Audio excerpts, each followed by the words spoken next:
તો આજના વિડીયોમાં આપણે વાત કરવાના છે ગુજરાત પોલીસની 2026-27ની જે નવી ભરતી આવવાની છે એના વિશે, સાથે ફાઇનલ આન્સર કી વિશે અને પીએસઆઈના કટ ઓફ વિશે વાત કરવાના છે। તો આપણી ચેનલ સબસ્ક્રાઇબ ન કરેલી તો સબસ્ક્રાઇબ કરી નોટિફિકેશન ઓન રાખજો અને આ વિડીયો એ તમારા મિત્રોને શેર કરજો જે આવનારી ભરતીની પરીક્ષાની તૈયારીમાં લાગી ગયા છે। આપણી ચેનલ ઉપર તમને ટ્રેનિંગથી લઈને સાથે ફોર્મ ભરવાના ગુજરાત પોલીસના વિડીયો તમને મળી જશે। દોડમાં તમને સીન પેન હોય, શ્વાસ લેવામાં તકલીફ હોય, હાઇટમાં વધારો ન હોય તો તમામ કસરત વિશેના વિડીયો તમને મળી જશે। તો ચેનલ પર ચેકઆઉટ કરી લેજો અને સાથે તમારા તૈયારી કરતા મિત્રોને શેર કરજો।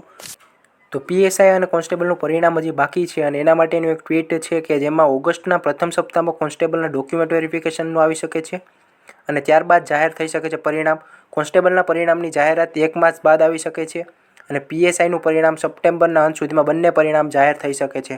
તો સપ્ટેમ્બર સુધીમાં પરિણામ આવે અને ત્યારબાદ એટલે ફાઇનલ પરિણામ, ત્યાં પહેલાં ઓગસ્ટમાં ડોક્યુમેન્ટ વેરિફિકેશન, સપ્ટેમ્બરમાં ફાઇનલ પરિણામ આવી જશે અને ત્યારબાદ ફાઇનલ પરિણામ પછી તમારું જે જિલ્લામાં પોસ્ટિંગ હોય એ જિલ્લામાં મેડિકલ આવી જશે અને મેડિકલ પછી તમારું ટ્રેનિંગ અને નિમણૂક આવી જશે।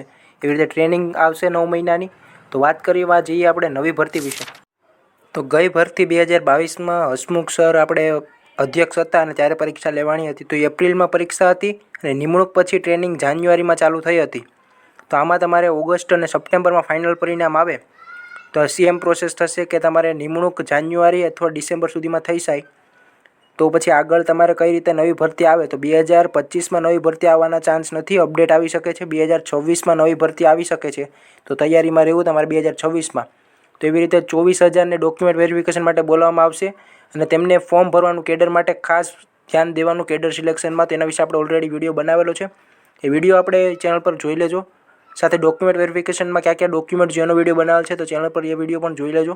તો ખાસ કરીને અત્યારે જેમની પાસે ડોક્યુમેન્ટ વેરિફિકેશનમાં જેમને ચાન્સ છે એ ડોક્યુમેન્ટ તમામ તૈયાર રાખે, પછી પાછળથી કોઈ ડોક્યુમેન્ટ રહી જાય અને પાછળથી તમારે રજૂ કરવાનું થાય તો એ તમને મેરિટમાં આવવામાં અથવા ફાઇનલ મેરિટ આવવામાં વાંધો આવી શકે છે। તો એ માટે ખાસ નોંધ લેવી તમામ ઉમેદવારને। અને જેમને એમ લાગી રહ્યું હોય કે આ ભરતીમાં વારો નથી આવે એમ તો આવતી ભરતીની તૈયારી કરે અથવા સીસીઈની 5,000 પોસ્ટ આવી રહી છે ઓગસ્ટમાં, તો એના માટેની તૈયારી ચાલુ કરી દો। ટેલિગ્રામમાં આપણે બુક લિસ્ટ અને તમામ માહિતી સિલેબસ પ્રમાણે પોસ્ટ નવી અપડેટ નાખતા રહીએ છીએ, તેમાં જોડાઈ જજો। તો સાથે રેવન્યુ તલાટીની તૈયારી ચાલુ કરી દો।